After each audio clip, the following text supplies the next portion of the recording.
ভগবদ্গীতার চতুর্থ অধ্যায়ের অষ্টম সর্গে বলা হয়েছে, পরিত্রাণায় সাধূনাং বিনাশায় চ দুষ্কৃতাং ধর্ম সংস্থাপনার্থায় সম্ভবামি যুগে যুগে।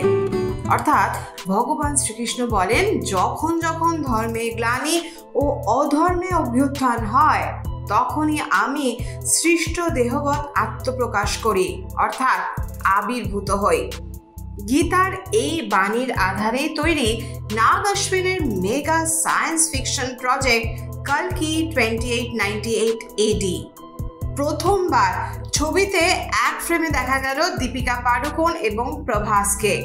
শুধু কি তাই, আছেন অমিতাভ বচ্চন, কমল হাসান, শাশ্বত চট্টোপাধ্যায়, দলকির সলমান, বিজয় দেবেরাকোন্ডা, মৃণাল ঠাকুর, এমনকি SS রাজামৌলি এবং রাম গোপাল বর্মাও। এই তো গেল মেগা কাস্টের হদিশ। মেগা প্রজেক্টের মেগা চিন্তা ভাবনার ব্লুপ্রিন্টটি দারুণ তৈরি করেছেন অশ্বিন, যেখানে দীপিকা সেই মহিয়সী নারী যার গর্ভে পালিত হচ্ছেন কল্কি অবতার।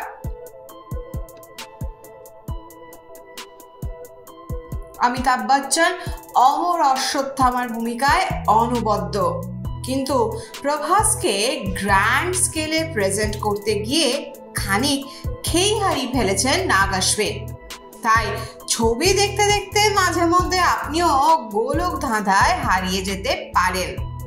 অবশ্য পরিচালকই আবার আপনাকে উদ্ধার করে নিয়ে আসবেন। এই ছবির রিভিউ করতে গেলে অভিনয়ের বাইরে গিয়েও একটু ভাবতে হয়, আর সেখানে superstar production designer Nitin Zihani Choudhary. এমন লার্জার দ্যান লাইফ প্রজেকশন বড় স্ক্রিন ছাড়া উপভোগ করা বেশ কঠিন কাজ। ছবিতে তাক লাগিয়েছেন বিগ বি এবং কমল হাসান। কেন তাদের টাইমলেস লেজেন্ডস বলা হয় তার প্রমাণ আরও একবার পাবেন কালকিতে।